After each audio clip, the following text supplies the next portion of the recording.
Il reste plusieurs jeux Wii U dont j'ai envie de vous parler, mais j'ai vu ce que ça faisait quand il n'y avait pas écrit Mario ou Zelda dans le titre, plus personne clique. Donc je vous fais un fourre-tout où je vous parle de plusieurs jeux Wii U que vous avez sûrement oubliés. Bayonetta 2. C'était une sacrée exclue à l'époque, fin 2014. Pour le grand public, la Wii U avait toujours la réputation de pas avoir de jeux, mais là, une licence qui avait à la base rien à voir avec Nintendo est devenue une licence Nintendo. Je vois pas d'autres jeux pour lesquels c'est arrivé récemment. J'entends beaucoup de gens dire à quel point il est excellent, mais moi ce que je vais d'abord vous dire, c'est que j'aime pas les beat'em all. Oui, je vous l'ai déjà dit dans la vidéo sur Darksiders, mais je le redis. Didi. Et c'est clairement pas Bayonetta qui m'a réconcilié avec le genre. C'est même plutôt une des séries qui m'a fait réaliser que matraquer les mêmes boutons pendant 10 heures face à des centaines de vagues d'ennemis qui se jettent en boucle face à toi, c'était pas pour moi. Poil le doigt. En plus, le scénar rime à rien, les dialogues sont pas intéressants. C'est à se demander pourquoi je l'ai fini. Bah déjà parce que j'ai rien d'autre à foutre de ma vie, et parce que visuellement c'était pas trop mal. Il y a des bons décors, une mise en scène soignée, c'est fluide, mais c'est quand même pas une baffe. C'est du polygonage basique pour que ça puisse tourner en 60 fps sur Wii U. Et ça me fait un peu peur pour le troisième épisode sur Switch. Je rappelle que le premier était sorti sur Xbox 360 en 2009, et donc qu'on parle d'une trilogie qui s'étend sur 13 ans, mais qui tourne toujours avec les mêmes graphismes. Pour un jeu qui mise beaucoup sur le côté grand spectacle dans sa mise en scène, je trouve qu'on stagne à rester sur la même génération de consoles. Franchement, quand j'ai vu Bayonetta 3 pendant le Nintendo Direct, j'avais l'impression de voir les deux premiers. D'ailleurs, je suis sûr, si ni vu ni connu, ils avaient juste foutu du gameplay du 2 pendant la présentation, personne aurait remarqué.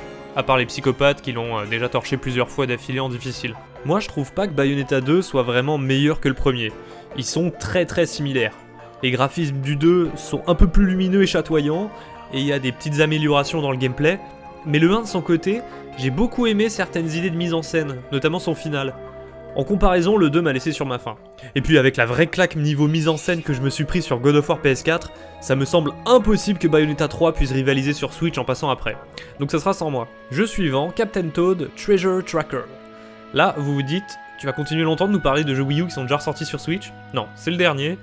Pour aujourd'hui. Mais celui-là, il a du contenu exclusif si tu y joues sur Wii U. Et ouais, Wii U Master Race. Et en vrai, oui, Master Race, même sans le contenu exclu, le gamepad est mieux adapté à ce jeu, je trouve. Donc, petit tricks, là où les versions Switch et 3DS ont des niveaux de Mario Odyssey, sur Wii U, si t'as une sauvegarde de Mario 3D World, tu déverrouilles quelques niveaux de Mario Sunshine. Non, de Mario 3D World, c'était pour voir si vous suiviez. Sinon, le jeu il est bien, chaque niveau est comme un casse-tête à résoudre, mais c'est pas très rythmé, c'est lent. J'arrive pas à me faire des longues sessions sur ce jeu, même si je sais que c'est bien fait. Dans Mario 3D World, j'aimais beaucoup les phases avec Captain Toad, parce que ça variait le rythme et le level design. C'était l'occasion de faire le plein d'étoiles pour progresser plus vite. J'en garde un bon souvenir, mais il n'y en avait pas tant que ça. Faire un jeu entier sur la base d'un gameplay annexe, c'est pas toujours une super idée. Par exemple dans Fallout, c'est sympa le mini-jeu pour crocheter les serrures, ça apporte de la variété, mais un jeu complet sur ça, on va se pendre, je vous rassure. Captain Toad est quand même un peu plus intéressant qu'un hypothétique jeu de crochetage de serrures.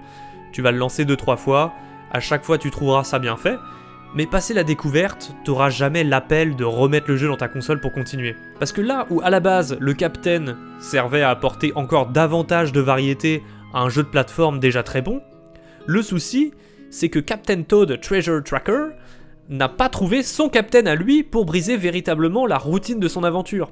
En somme, c'est vraiment pas mauvais, c'est vraiment pas moyen, mais il y a plein d'autres titres bien plus motivants. Genre Wii Sports Club. Vous aviez oublié ça, la suite de Wii Sports mais en HD.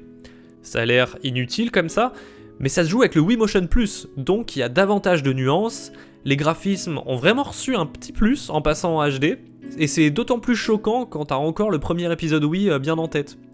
Ça reste Wii Sports, c'est pas ouf, mais honnêtement c'est addictif parce que chaque sport est amusant, et ils ont rajouté du contenu. Lui par contre, ce qui était trop bizarre à sa sortie en novembre 2013, c'était son modèle économique. Personne n'avait jamais vu ça et l'idée n'a jamais été reprise depuis. En gros, c'était dispo uniquement en dématérialisé sur l'eShop, et au lancement, il n'y avait que le tennis et le bowling. Le golf a été rajouté en décembre 2013, et la boxe et le baseball en juin 2014. Et en fait, pour jouer, tu avais plusieurs options. Soit tu achetais un pass 24 heures pour 2€, donc tu louais l'accès à tous les sports pour seulement 24 heures. J'imagine que Nintendo savait que les gens ne jouaient à Wii Sports que de temps en temps en multi, le temps d'une soirée avec des invités. Donc l'idée de la location est pas idiote, mais ça fait bizarre, on n'est pas habitué. Ou alors, tu achetais un seul sport 10 €, mais tu le gardais pour toujours. Si t'étais fan d'un seul sport dans Wii Sports, ça pouvait être une option un peu plus économique que d'acheter un jeu complet, oui. Mais alors, va expliquer ça au casual gamer qui est passé de la Wii à la Wii U, bonne chance. Et en juillet 2014, ils ont sorti le jeu tel qu'il aurait dû être dès le départ, à savoir dans une version boîte, avec les 5 sports inclus. En fait, j'ai l'impression que Nintendo avait pris du retard sur tout leur développement Wii U, ils avaient pas assez de jeux à sortir, donc ils ont pondu une Early Access de Wii Sports Club, le temps de finir les autres sports. Et on finit avec la crème de la crème, bien sûr Call of Duty Black Ops 2. Il existe 2 types de Call of, fuyez les deux, mais gardez en tête que sur certains il y a le mode zombie.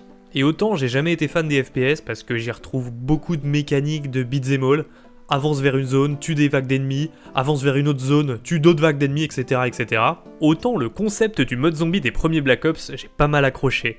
Dans les heures les plus sombres de ma chaîne YouTube, ou devrais-je dire les heures les plus black, je jouais à Black Ops 1 et 2. D'abord avec des potes, en coop, parce que c'était très fun et convivial, puis même tout seul ensuite à chercher les secrets cachés, ou trouver les meilleures techniques pour scorer. Parce que le concept, c'est que tu dois survivre le plus longtemps possible, alors que les zombies arrivent de plus en plus nombreux et forts. Mais il s'agit pas juste de savoir tirer, je suis une bille en jeu de tir. C'était plutôt bien gérer ses déplacements, éviter les zombies à temps. Ils te suivent donc les regrouper ensemble de manière méthodique avant de les faire sauter en masse. Tout en optimisant ses points. J'aimais beaucoup cette idée d'optimisation. En fait, je voyais ça un peu comme un jeu d'arcade. Tu te lances une partie, et tu regardes combien de manches tu survis. Mais je suis devenu trop bon avec le temps. Et donc, la moindre petite game pouvait durer 2-3 heures, alors finalement je m'en suis lassé. Mais me relancer une partie sur Wii U plusieurs années après, j'ai toutes les mécaniques qui reviennent vite et je m'amuse plutôt bien. Je veux pas vous survendre le mode, testez seulement si vous avez des potes motivés avec qui jouer dans un premier temps. Mais bon, sinon c'est un FPS boom boom avec une campagne linéaire, ça peut sûrement plaire à quelques trisos. Surtout que la Wii U avait bonne réputation pour les FPS, avec ses 2 joysticks en haut, même sur la manette pro, c'était plutôt confortable pour les pouces. Mais enfin, aucun fan de Nintendo ne jouait à des FPS à l'époque. Et c'est pas Call of Duty Black Ops 2 qui allait changer leurs habitudes. Je m'arrête là pour cette fois, j'espère que cette vidéo ne vous a pas plu, et si vous voulez rater mes prochaines vidéos sur la Switch et la Wii U, pensez à vous désabonner.